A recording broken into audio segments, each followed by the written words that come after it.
I think it's easy to save money. I don't think it's a big deal.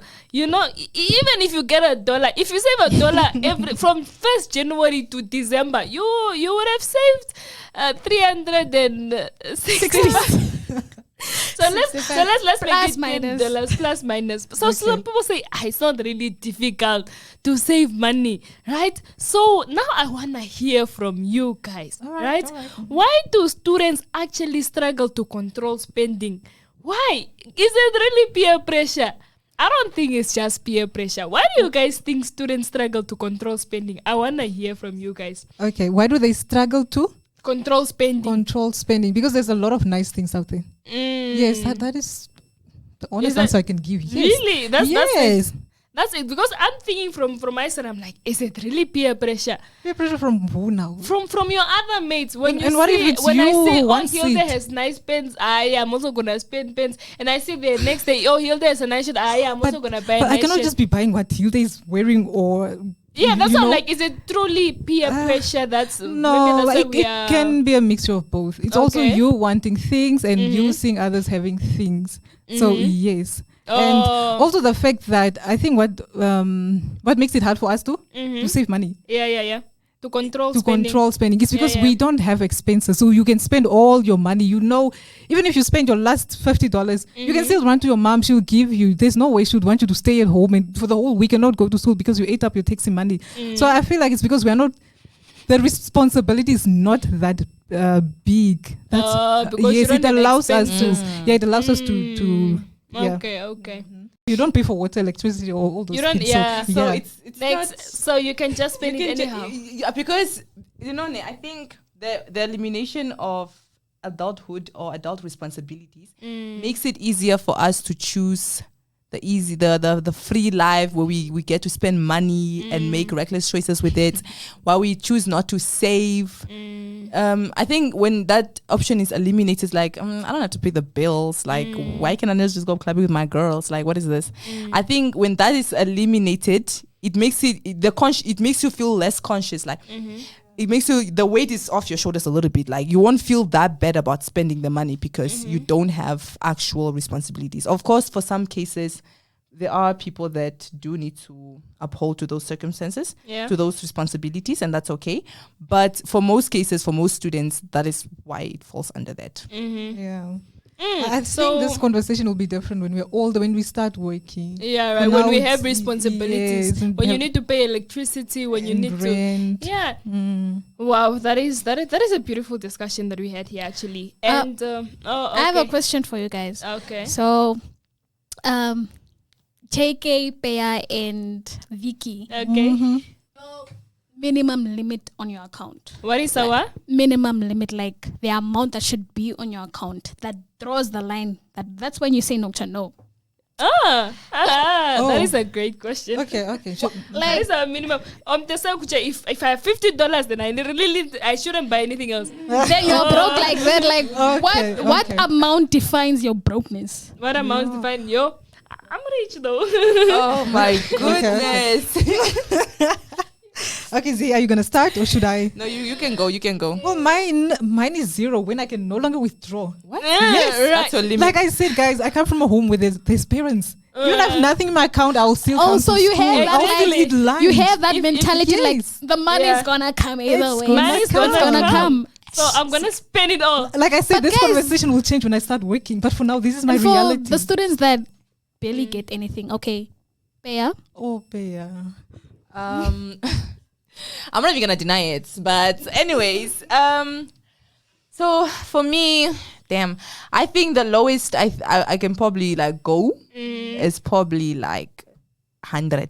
I feel like anything within, I think 100 is where I'd be like, okay, girl, you cannot spend chill. It's enough. Enough is enough. Until enough is enough. Until you add more to that 100. Yeah. Okay. Until I add more to. I feel like with 100, you can take you a little bit. Yeah. You can do what? It can take you. Like if you have if it's an emergency and I have $100 saved into my account, it can take me a little bit. Like if I need food, I need to go somewhere. It's enough transport to go and come back. You're not supposed to touch it, though. That's where you draw the line. I'm drawing the line because what if an emergency pops up? What if something pops up? I cannot have zero on me. So that I'm drawing the line for those unexpected circumstances. Okay. What? No, nothing. True. It's like, I mean, if an emergency comes up, perhaps you need to go to a hospital. Yes. Then Guys, just to now you don't have to clarify- call your parents anymore. You can just quickly withdraw and take your what stuff. is Just to mine? clarify, Z's other name is Pear, okay? Yeah, so if she says pair, then she's referring to I'm Z, going to basically. I'm going to edit this entire part out. Yeah. Anyways, You don't have to. So my minimum amount for it to actually draw the line, I think I'm with Vicky on this one. Oh, right? yay. So if I need to make sure that I cannot withdraw.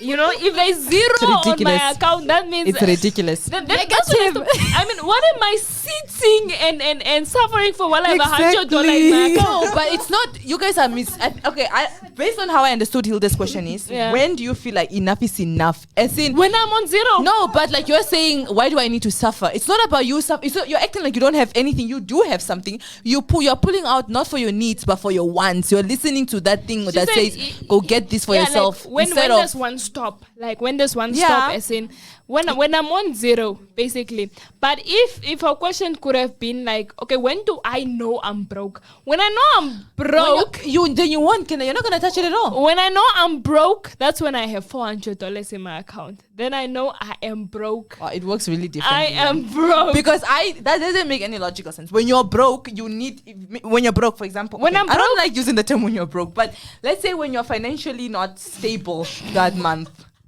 Yes. When you're financially, guys, this is real stuff. When you're financially not stable that month, for example, now you're thinking to yourself, okay, I'm not financially stable, but I have $100. You're gonna pull it out because you need food, you need to eat, you need transport to come to school. That's when you actually pull out. But when you know that you're financially okay this month, and you're seeing, and maybe you had 500 and you took out 100 to go to get a braai, what. You took out another 100 for school event, what. And then you're like, I'm seeing there's only 100, 200. Let me chill now. That's where you put the limit. But maybe when it gets to 400. Because I think maybe because our budgets are different. Yeah. Right? If my budget for the month is 1.4. Yeah. And I've already spent $1,000, then I know if I'm left with 400, I know it's tight now. It's tight. Let me, start. The thing is, when you're speaking against someone who's rich, that's the thing now. You can never win an argument. Exactly. You can never win an argument. Yeah. But I feel like, again, it all comes with discipline and self-control. Yeah, so when you do have that, you can eliminate those factors of where you be like, okay, this is where I stop. This is where I draw the line. Yeah. So as students, we should know when to draw the line. Because anything can come up. Don't have negatives, please. Financial advice. Let your account not go to negative. Please, guys. At least have... The minimum is like $200 in your bank account. As a student, yes. As a student. Anything can happen anytime. At least. Okay, maximum. But where do you take your taxi money from if your limit is 200? I stay on campus, so. Okay, the others now. Being financially disciplined, guys. So you stay at home just to save that $200? Not to stay home. No. I think you have a budget. You budget accordingly. So you budget 500 on the taxi fare, maybe 200 on the cosmetics, this and this and this. So I think if you have 500 for your taxi fare, then you have already calculated how many days of school you're have. Gonna be there. Yeah. Exactly. So this is how much you need to spend. If you don't take perhaps extra money from your taxi fare and spend it on food on campus, or just something, it only starts getting messed up when you start pulling out of the budget. Yes. When you start pulling out where you're not supposed to be pulling out from. Yes, because we spoke about budgeting, right? Your finances, you need to make sure you budget on the needs and not the wants. So then you need to know, because we are talking about saving. So at the end of the day, when you accumulate your money to your expenses, then you at least need an extra amount. You're saving for unexpected circumstances, emergencies that may arise, like in the middle of the month, right? So so that's what they're saying. At least have a $200. You wouldn't want to spend and buy jeans, buy 2 pens, buy what, and then you are left with negatives at the end of the day. That is not disciplined spending, as she mentioned. I mean, if you have like month-end alternatives, that 200 you can use it at the end of the month. You can buy your dunked wings, the jeans. Once the month is over, like a refreshment. Because you know that you're gonna get a certain amount at the end of the month. So we're just saying in the middle of the month, once something happens, you don't have anything, then that $200 can save you. Yeah. Yes. True. Now we spoke about needs and wants, but people are maybe sitting there and they don't even know what is needs. What is now, how do I differentiate between my needs and my wants? How will I wants? know which ones are my needs and my wants? Because you guys are just like, spend on your needs, don't spend on your wants, right? Yeah. Now I'm here to educate you all. What are needs? Now needs are essential things you must have to survive and to function. This could perhaps be food, your fees, your basic transports, healthcare, and maybe your textbooks. You could allocate some money to that. And what are your wants? Now, these are things that improve your lifestyle, but are not necessarily for survival. Like I need new pens for this month, but is it helping me anyway? Perhaps in my education or whatnot. It's not. So that's a want. Those are just the basics. I want ice cream. Is it helping you in any of your survival? It's not. So you need to differentiate between what you need, what you actually need, and what you want. With complete honesty as well. With complete honesty. Yeah, definitely. Because with spending comes discipline. JK, how would you advise someone that lives with the saying, you only live once? Life is too short. Like spend your money, you only live once. That is I would say not the rich kids, just someone that just in general, it's my life now. JK, no. Like for someone that's me, that's rich, allegedly we did prove she's allegedly rich. Pull out the receipt. No, guys, I'm actually rich. But I would say if you have that mindset right now, and if you're listening to this, I would advise that you change your mindset, right? Because we've just spoke about things that could arise in the middle of the month without you even being expectant of it. So one thing about discipline comes with change of mindset. You learn how to think differently and reason differently. So if once you change your mindset of you only live once, you know how to start budgeting properly, right? So it's just a change of mindset. There's nothing I can possibly say. I cannot say, no, you go to a therapist, go seek help, just change your mindset. I think that's something you can do by yourself, right? Oh, okay, let me add quickly. And as for someone that has given everything on a silver platter, I'm a mama's boy or a daddy's girl. How would you advise them? If I live with the saying, I only live once, let me just spend this money quick and finish. Then my mom is going to provide for me.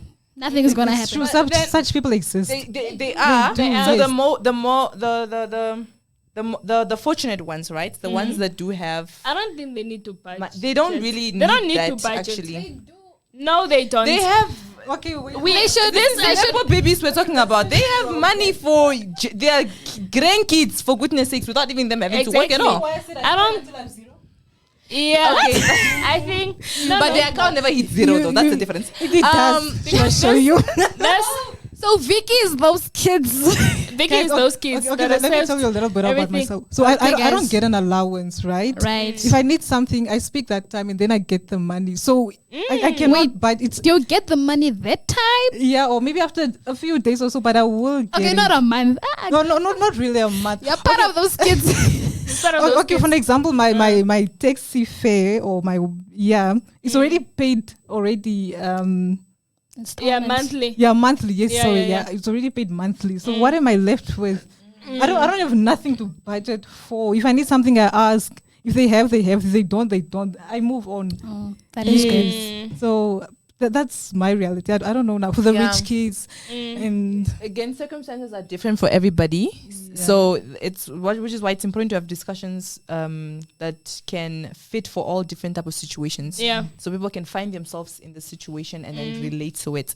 So unfortunately, there are people who do not have that reliable family support. So they're relying maybe only on their NASF part-time jobs. Even most of them, they're self-financially providing for themselves.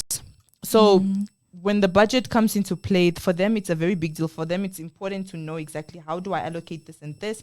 When do I do this and this and this and that? So, yeah. Yeah, and it's, I get what you're saying. Because at the end of the day, the stock, it's like, I cannot talk to Z about rehab and how to stop smoking. Yeah. If she's not a drug addict. My eyes went so wide. I just remembered what I wanted to say. I forgot. Yeah, because I actually. cannot talk to you about rehab and addiction if you're not a drug addict, right? Yeah. So this topic is, or this educative May relate to some discussion and may not. May relate to some and may not. So if everything of yours is served on a silver platter, I don't think this discussion is for you. Yeah. Because at the end of the day, you do not need But to it's still, more or they less can might go and educate others. It about can it. be for them. Yeah, it can be. Some, family members have other ways. So if a certain individual loses their their financial back plan, like their parents, and they are not left with anything. You see? So it's important for some to know to keep their own money instead of relying on their parents all the time. Yeah. So this conversation can be for but those the money kids. is always from the parents now. So I'm saying it's there'll just be to a educate certain them, day right? where they do not get anything. And they're like, oh, why? Because you give me every month. Why am I not getting this month? Okay. Which I feel like for students like that, you need to have, again, it's all about mindset, like JK stated. Have a positive mindset. Have a responsibility mindset. Let me responsibility take mindset. responsibility Exactly. for myself. Stop backfeeding on your parents. Why? Please. We are licious. We are always No. My taking. they don't have a problem with that. Even though they don't want have me a to be problem stressing thinking they about are your money and child. putting what. How could they They're possibly like, have a baby, problem? go to school. I'll take care of your needs. Yes, that's their responsibility as parents. But you, as a Exactly. responsibility, as a child, If I ask money for to a your textbook, parents. what do you want me to save $2 Oh for? my goodness! I'm The just change saying. now. At the end of the day, Okay, as growing in as Adults. as growing in adults, as we're becoming adults, we're navigating through life, right? I think we should adopt the culture of responsibility and take it now so that when we're in the future, we already have this. So we already are self-educated on this. There's no guarantee that you'll even be responsible For that your time, kids.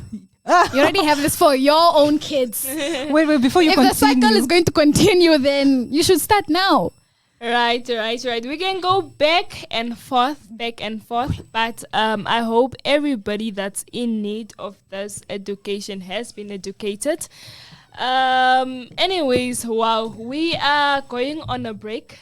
We will be back to continue and close up this whole discussion, right?